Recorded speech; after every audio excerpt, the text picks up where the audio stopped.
It's Friday and the official start of a new reading vlog. The idea for this weekend is like all things cozy. I am talking cozy books, cozy food, cozy everything. It's officially after work for me, so now my weekend starts and I am so excited and I have funness to share with you because I have some book mail. I do have another package coming either later on tonight or tomorrow. I know this package has 2 books, but I don't know which of the 2 they are, so it's gonna be as much as a surprise for me as it is for you. I know the books that I bought, but I don't know which ones are in here. This one is for the summer, but it was a really good price on Amazon, so I snatched it, and it is The Poppy War. I started listening to the audiobook I think in 2021 and quickly realized like no, I want the book, and I've had the book on my wish list for so long and nobody has gotten it, so I got it for myself. So I don't want to read the flap because they tend to ruin the book for me.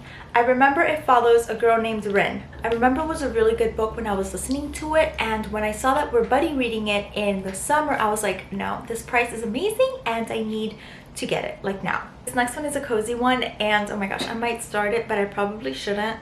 But I know it's going to be cozy because all of her books that I've read, so far I've read 2 and I'm in the middle of reading another one. I'll share it shortly with you guys. But In the Middle of Hickory Lane by Heather Weber. I don't remember what this one's about. Honestly, I'm gonna have to read the flap to like summarize it. This one has a magical neighborhood garden. It takes place in a small town. They all take place in small towns, which is what gives all of her books that Gilmore Girl vibe. Emmy's grandmother tracks her down and extends a job offer to work at the small town marketplace. Oh my god, there's a marketplace. There's a painful past, which I am always up for a painful past because they're so beautiful. I always look up the trigger warnings to any book that I'm gonna read just because there's a lot of triggering things that trigger me. But if I know that that's what I'm going to encounter in that book, then I'm okay. I just need to know in advance. It can't just like slap me in the face, you know. Emmy and Cora learn some hard truths about the past and themselves, the value of friends, family, and community, and most important, that true growth starts from within. The one I'm currently reading is The Lights of Sugarberry Cove, and this book is so cozy. So far I am 6 chapters in and enjoying it so much. So in this one you have 2 sisters that are running a bed and breakfast cottage because their mother had a minor heart attack. There is like delicious southern cooking in it.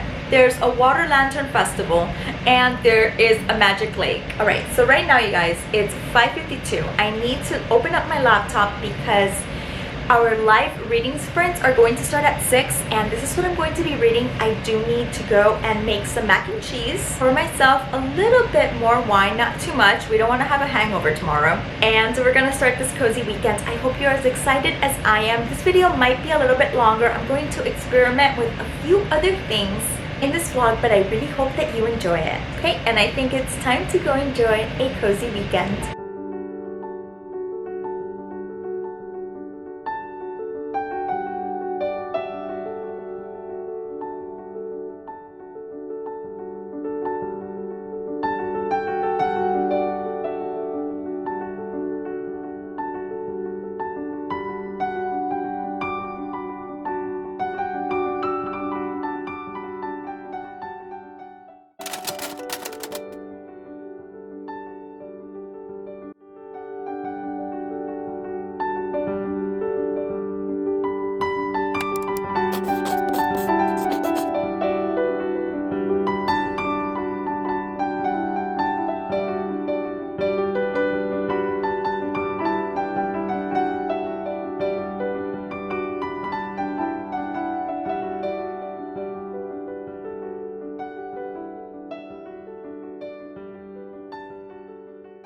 Happy Saturday, friends. It is 2 p.m. on a Saturday and I just woke up from a nap. I have things to share, stuff to say. First things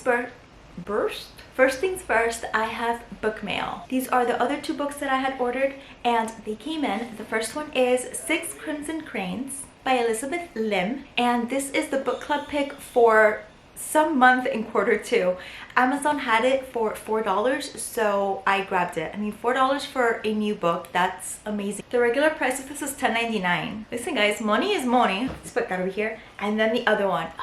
I am so happy that work gave me a bonus. I got When Women Were Dragons. You guys, this book, I got it on audio at the library for free, but the book is so beautiful. It's so, I can't describe the book in a word because it's a feeling and I don't know how to describe the feeling. The book is fiction, but it's written as if it's non-fiction, as if women were really dragons and that there was a, what is it that they call it?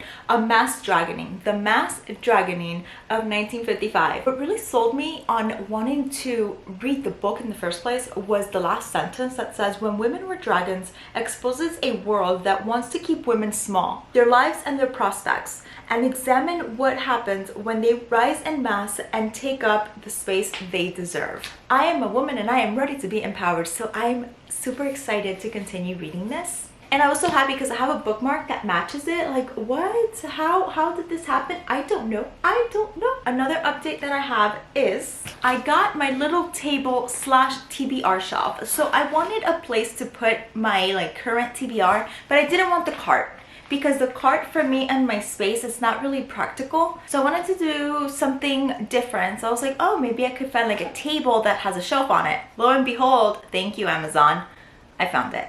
This is for the Reading Nook, by the way. So by the time this video goes up, the Reading Nook video will already be up, and that's like setting all of this up, and so much fun. Even though I haven't finished the chair yet, that's another thing I have on my list for today. So when you see the chair in the Reading Nook video, it's not gonna look like this. It's gonna be different. Let me talk to you about In the Middle of Hickory Lane. A lot of things to say here and a lot of explanation needs to be given. So yesterday afternoon, if I'm not mistaken, and I actually remember what I said, I believe I said that I was going to be reading The Lights of Sugarberry Cove. And although it's an adorable book and I love it, there is a cozy bed and breakfast, cottage on a lake. The lake has magic. There's a water lantern festival. There's a small town. Like, the vibes are so cozy. But yesterday, like I said to you guys, I got In the Middle of Hickory Lane. There was one line that got me, you guys. It's so cute. So one person, I'm not gonna say who it is or like anything like that, but one person says, "Thank you for being so nice to me. You don't even know me." Not really. And then the grandma replies, "My heart knows you just fine." My heart knows you just fine. It's so cute. This is, oh. For now, The Lights of Sugarberry Cove is on hold because I kind of like In the Middle of Hickory Lane a little bit more. They're both by the same author. I'm gonna read both of them. Just this one I'll probably continue later on in the week. And this one I want to read and just completely finish by tomorrow.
Say hi. Have you come to say hi to the friends? What did you think about the book? Yes, me too. I finished In the Middle of Hickory Lane, and while I loved it, I really loved it, I have to give it 4 stars. It just wasn't as magical as Midnight at the Blackbird Cafe. I did love the book. I definitely recommend it, but for me it wasn't a 5-star read. Definitely 4 stars and very cute, and I would reread it in a heartbeat. And since this book had a lot of gardening and a lot of flowers, leave me a flower emoji if you've made it this far. It could be any flower that you like. I'm going to go and get ready for the week since it's already 6. Yeah, it's 6:08, so it's time for me to go, you guys. Thank you so much for coming along with me in this weekend's vlog, and I will see you in the next one. Bye.